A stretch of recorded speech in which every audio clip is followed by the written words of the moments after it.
Ciao comrades and welcome! Today we are looking at brand new and very exciting Devil May Cry inspired mod of Kingdom Hearts 2 called Nobody May Cry.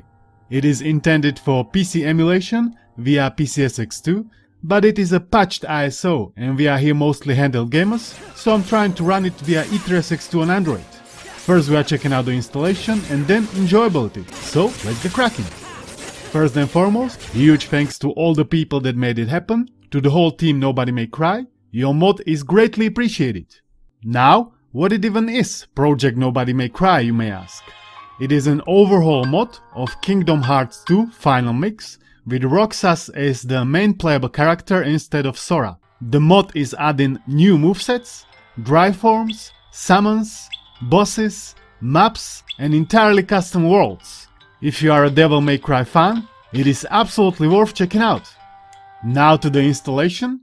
What do you need? You need PC, then you need to download latest release of the mod from their Discord, then you also need unmodified ISO of Kingdom Hearts 2 Final Mix in Japanese.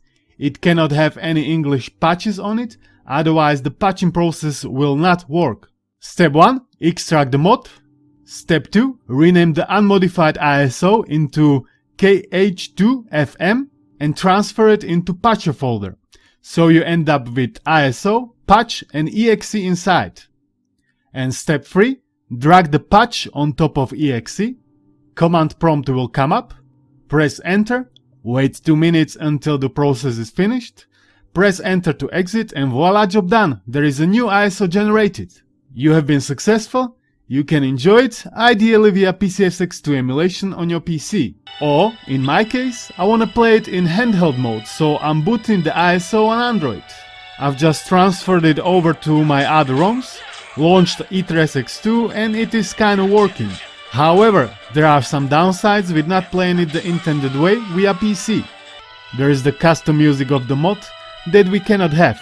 We can have normal music and sound effects, as you can hear from the gameplay footage, but not custom one. On your PC you can easily enable it by running musicgui.exe. They also provided specific version of PCSX2 for us to use.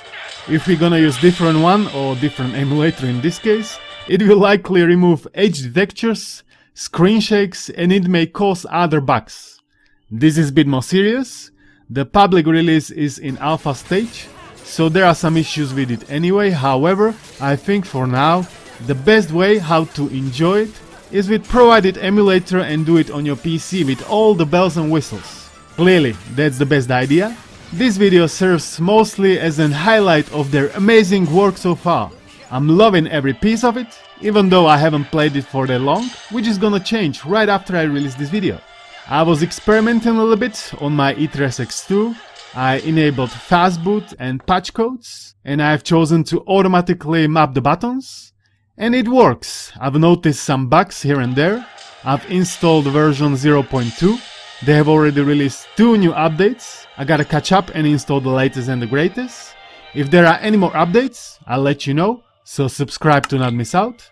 I tested it even on my T618 chip on RG405M, and the frame rate is playable. But there are the bugs, as I said. I'll be watching this project very closely, cause I'm a big fan of both franchises and this crossover is like a dream come true. New combos and movesets are insane. You can even taunt the enemies if you wish to. Overall, great mod that all the DMC fans should install. Thanks for watching. All the links are down below. Give this video a thumbs up if you enjoyed it. Peace out.